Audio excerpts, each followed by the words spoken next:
Olá, alunos da Escola Tuiuti, tudo bem com vocês? Professor Wagner Chaves, de Geografia, trazendo mais uma aula. E hoje a gente vai dar início no nosso capítulo 4. A gente vai falar sobre a Índia. A Índia, que é um país que vem se destacando no cenário internacional, em parte pelo seu tamanho e também pelo seu potencial econômico. A gente falou no bimestre passado não, no capítulo passado, que a China crescia 8, 9, 10% ao ano. Hoje, quem está crescendo nesse ritmo acelerado é a Índia.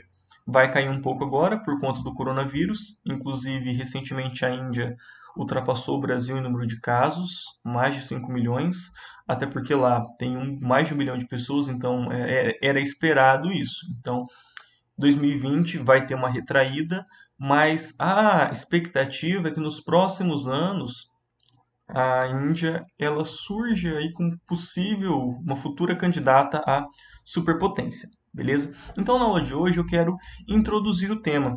A gente vai falar um pouco de alguns aspectos gerais da Índia e principalmente das suas características étnicas. A Índia é um país que tem uma diversidade muito grande que não tem em outros locais. A gente vai tentar explicar um pouco disso hoje. Muito do que eu falar aqui hoje, a gente vai retomar nas próximas aulas. Então, quando a gente falar de conflitos territoriais, quando a gente falar de aspectos físicos e outras coisas, a gente vai retomar esses assuntos mais para frente. Então, hoje é só uma aula introdutória, beleza? Então, pega o seu caderno, pega a sua apostila e me acompanhe mais essa aula. Bom, pessoal, primeira coisa, né? A Índia, assim como a China, tem uma população de 1 bilhão de pessoas. É um país gigante. E a perspectiva, a estimativa, é que logo logo a Índia se torne o país mais populoso do mundo. Então, para 2050, os cálculos é 1 bilhão e 600 milhões para a Índia, 1 bilhão e 400 milhões para a China. Ou seja, uma diferença de quase 200 milhões. Gente, 200 milhões é um Brasil de diferença. É muita gente mesmo, tá? E Índia e China, elas rivalizam a influência ali na Ásia. Então, são países que têm uma história milenar e que hoje estão nessa busca pelos status de superpotência. A China já conseguiu, inclusive hoje rivaliza com os Estados Unidos, mas a Índia é essa potência em ascensão, tá? E essa rivalidade entre China e Índia ela está trazendo algumas séries de alguns problemas, digamos assim, na região, porque ambos os países querem disputar a influência, né? Então, eventualmente, um vai contra os interesses do outro. Então, primeira coisa, China e Índia são grandes parceiros comerciais. Então, lembra no início do ano, quando a gente falou do BRICS? Brasil, Rússia, Índia, China e África do Sul. Então, que eram países em ascensão, economias em ascensão, os dois países fazem parte do BRICS, eles têm acordos bilaterais, acordo de dois lados, então acordos entre China e Índia, tá? Assim como tem Índia e Rússia, China e Rússia. Então, nesses aspectos, eles são parceiros comerciais sim, e juntos os dois somam um mercado de quase 3 bilhões de pessoas. Então, todos os países do mundo querem fazer negócio com a China, querem fazer negócio com a Índia, porque sabe que vai vender e vai vender aos montes. Agora, um pouco distante disso, dessas relações comerciais, a gente tem uma série de conflitos ou uma série de atritos entre a China e a Índia. Então, recentemente eu digo 2020, semana passada, tá? A gente teve alguns pequenos conflitos envolvendo soldados chineses com soldados indianos nas regiões ali de fronteira. Inclusive, em um dos episódios, teve a morte de 20 soldados indianos. Então, é uma coisa assim, quase que de filme, porque ninguém explica o que está acontecendo. São dois grupos de soldados que estão fazendo o patrulhamento da fronteira, de repente um começa a trocar tiro com o outro, ou avião de guerra, caça, que começa a sobrevoar próximo às áreas do seu adversário, né, o território da China ou território da Índia. Então, se vocês assistirem, acompanharem o noticiário, vocês vão ver que está tendo essa animosidade entre Índia e China, assim como a Índia também tem com o Paquistão, e eu vou falar mais para frente, mas as fronteiras da Índia são tensas, tá? Em parte por conta do Império Britânico que deixou meio bagunçadas as coisas por lá, tá bom? E assim como os Estados Unidos, a Índia também baniu alguns aplicativos chineses. Primeiro foi o TikTok, eu realmente não sei qual que é a influência do TikTok. Aparentemente é porque você consegue fazer transações bancárias e a ideia não é nem impedir de fazer vídeos, mas é utilizar para fazer essas transações porque você está mandando dinheiro para a China. Tá?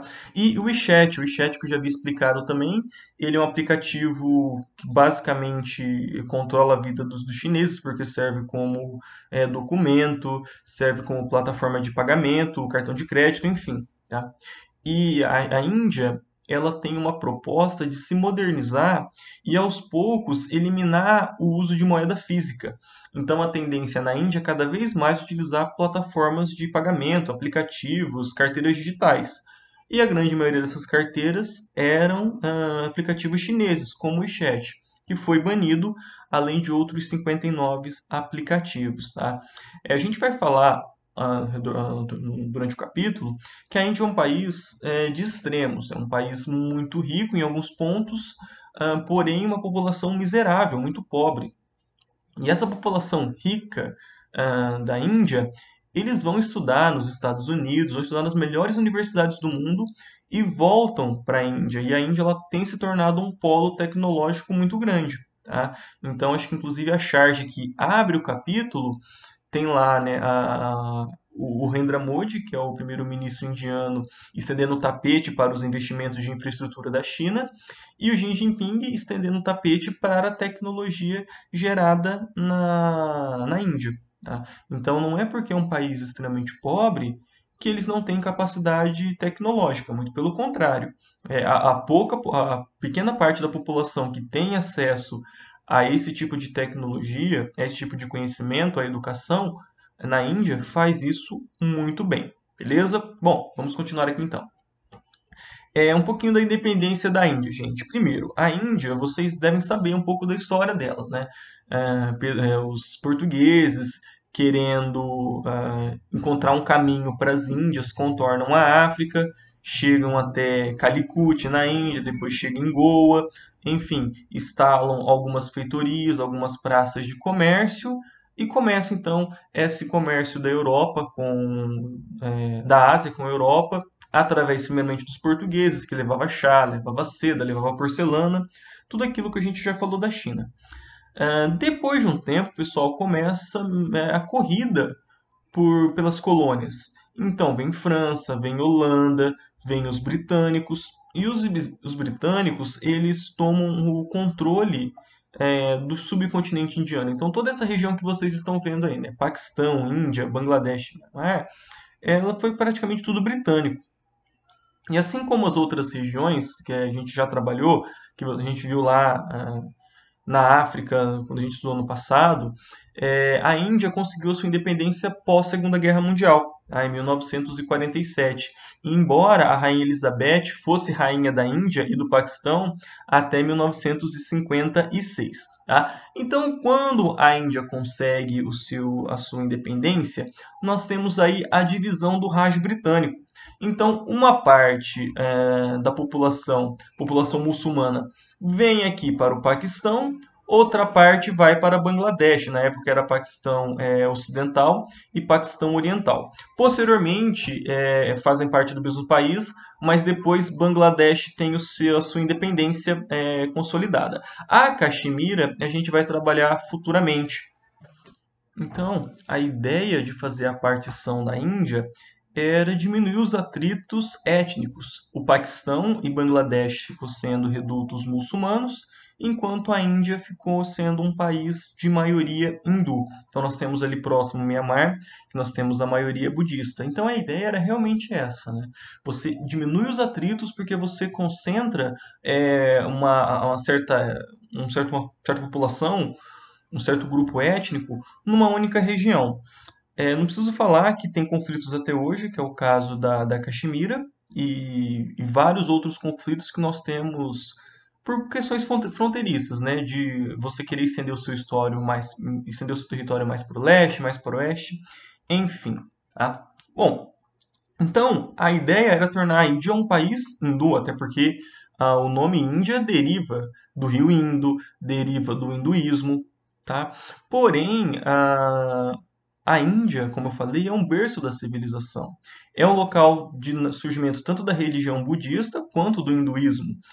Ela foi colônia britânica durante quase um século e ela foi controlada por outras potências. Então, a região de Goa, por exemplo, foi portuguesa até meados do século passado.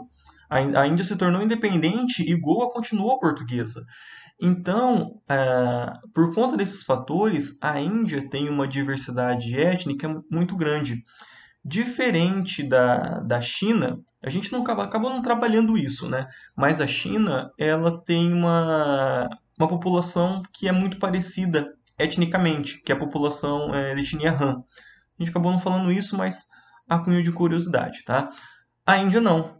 A Índia você tem essa variação muito grande. Você tem os hindus, que é a sua grande maioria, e tem, por exemplo, aquelas questões com o rio Sagrado, o rio o Ganges, tem o vegetarianismo, não consumir a carne porque é um animal sagrado, e tudo aquilo que vocês conhecem, né? Temos uma grande população muçulmana, 150 milhões de pessoas são muçulmanas na Índia, e isso não é pouca gente, tá? Temos uma população caucasiana, que são descendentes dos europeus, população branca, várias personalidades que a gente conhece nasceram ou no Raj britânico, no Império Britânico, ou em alguma das colônias inglesas ao redor do mundo. Eu estou com um livro aqui, deixa eu pegar, do George Royal, Revolução dos Bichos. É um livro bem interessante, bem famoso. O George Royal, ele nasceu na Birmânia, que fazia parte que é Myanmar, tá? Na Índia, Raj britânico. Então, e ele é um escritor inglês. Tem o Fred Mercury, que nasceu em Zanzibar, na Tanzânia, também fazia parte do Império Britânico.